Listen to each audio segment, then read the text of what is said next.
Alors, on voit qu'il y a une coutume euh, quand on rentre dans les cimetières, c'est de rentrer les tzitzit. Pourquoi est-ce qu'on rentre les tzitzit quand on va au cimetière?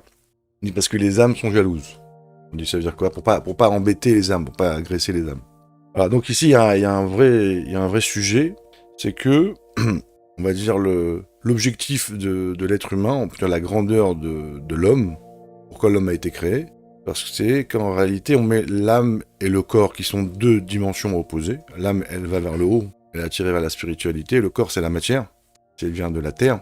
Quand on mélange le corps et l'âme, c'est l'homme, hein, et Dieu a insufflé dans les narines de l'homme une âme, ça crée un espèce d'amalgame qui va avoir que l'âme va oublier un petit peu ses origines, ses sensations, et là on va avoir ce qu'on appelle un homme qui a le libre arbitre, c'est-à-dire le choix d'aller contre Dieu ou de choisir d'aimer Dieu.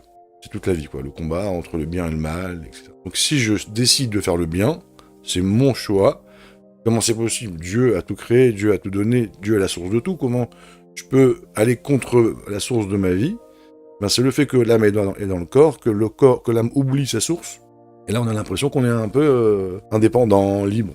Et à ce moment-là, quand l'homme fait le bien, eh ben, c'est la plus belle chose qui puisse exister. Le plus beau plaisir que Dieu a. L'homme a choisi Dieu de son propre choix. Donc ça s'appelle le libre arbitre. C'est le but de la création de l'homme.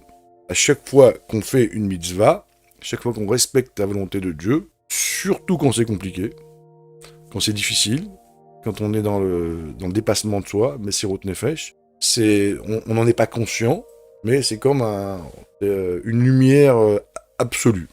Mais nous, on s'en rend pas compte. Dès que l'homme quitte ce monde, la Neshama, elle quitte le corps, là, tout d'un coup, l'âme prend conscience de la réalité, de Dieu, de l'importance des mitzvot, et elle se rend compte aussi que maintenant, elle n'a plus ce libre arbitre, parce qu'elle est plus dans le corps. Donc en fait, c'est comme une espèce de prise de conscience qui est très dure pour l'âme, parce que là, elle a envie de faire les mitzvot, elle a envie de faire le bien, mais ça n'a plus le même impact, puisqu'elle est déjà en pleine conscience. Donc c'est pour ça que quand on rentre dans le cimetière, on cache les tzitzit, qui est une mitzvah, parce qu'en vérité, c'est pour pas narguer la neshama, quelque part. Elle, quand elle voit les tzitzit, elle dit « Waouh, c'est incroyable », mais elle peut plus. Donc, par respect pour elle, on les cache. Donc, l'intérêt d'écouter des cours de Torah, le Ilui Nishmat, à la mémoire de nos parents, donc, ou quand on fait une bracha, le Ilui Nishmat, ou quand on fait un acte pour les parents, c'est quoi l'idée? C'est qu'en vérité, on considère que les enfants, c'est le prolongement des parents.